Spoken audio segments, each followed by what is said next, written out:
kutoka katika ofisi yetu ya makanisa, ungalizi ya makanisa ya NCCK. Nakala hii ni kwetu sisi makanisa ambayo yanaunganika kutengeneza mwili wa NCCK. NCCK ni jumuiya ya makanisa ya Kikristo Kenya. Na muunganiko huu umetusaidia sisi kama jamii kuweza kufikiria malengo yetu ya kutetea na kufundisha wapendwa wetu katika hali za kimaisha, katika hali ya kiasili, na katika kuelimisha jamii juu ya maslahi yanayotokelezea katika nchi ya Kenya. Leo tunasherehekea siku hii ya mazingira, tukiunganika pamoja na ulimwengu kwa ajili ya kusherehekea siku ya mazingira haya. Lengo kuu la mazingira haya siku ya leo ni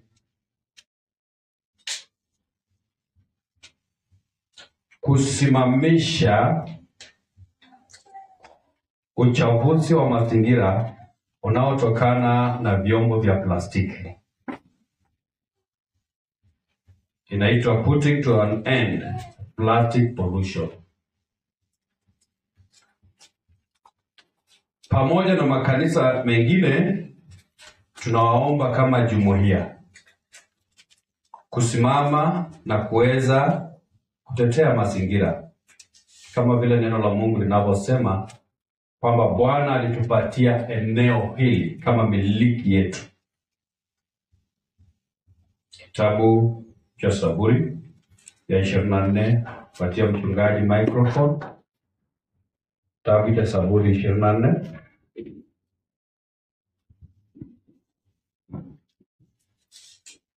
Mstari wake ni wa kwanza.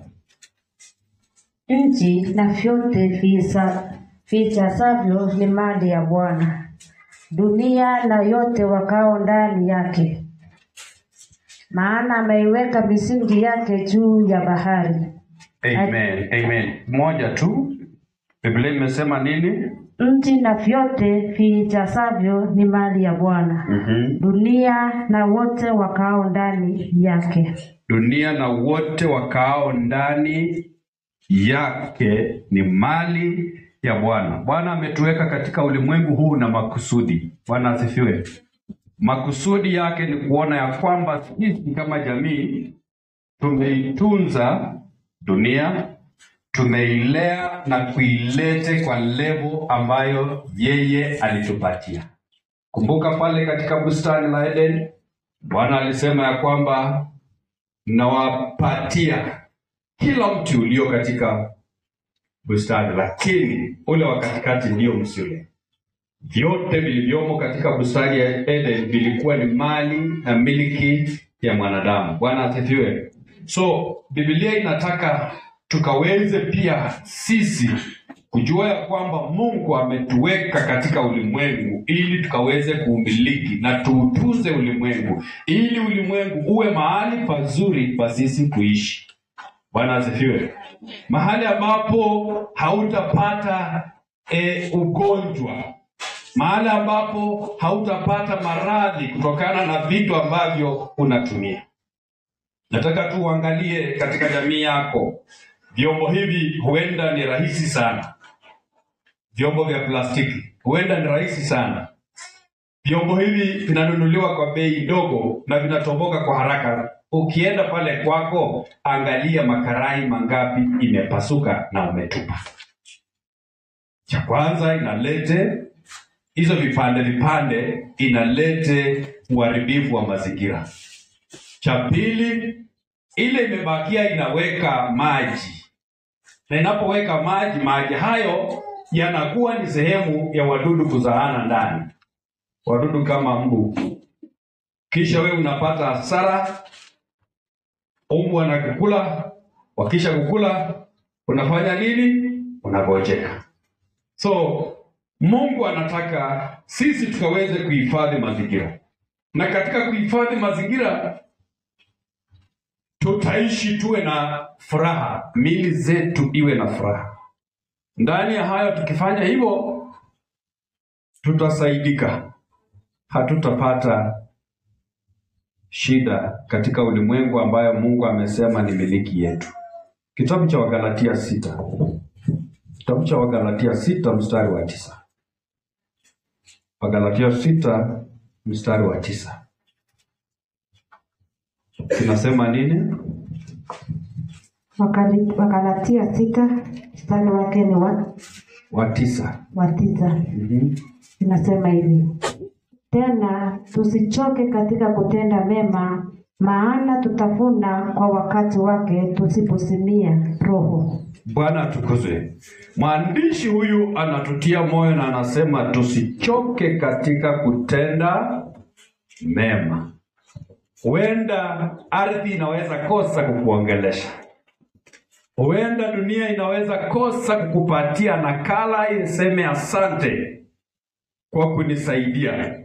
Maana cha kwanza, utakapopanda miti karibu na wewe, hewa itakuwa safi, si ndivyo? Nimefurahi kwa wale ambao wameendelea kufanya landscaping hapa nyuma.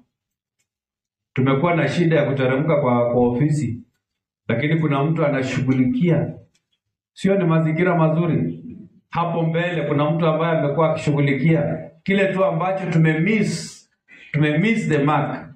Na hii naomba mnisaidie, tununue miti, tupande miti, hata kama ni 2 kwa hii compound. Hata kama hatutapanda hapa, tupande kwa adjacent plot 2 kwa hii compound. Maana yanawezekana pia na sisi kuunganika pamoja na kutimiza maandiko ya kwamba tusichoke. Wengi wetu wanaendelea kuchoka, na wanapoendelea kuchoka wanasababisha mazingira.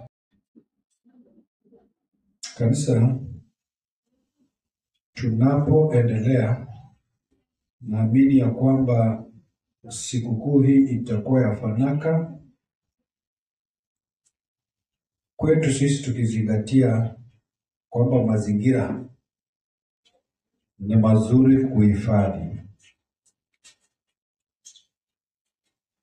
Mwezi huu wote tunapojiunga, tukija katika upanzi wa miti, tujue ya kwamba tukumbuke maneno haya matatu, kwamba Bwana ametusaidia na Bwana ametuondolea mizigo, na pia Bwana ametupatia tumaini la kesho.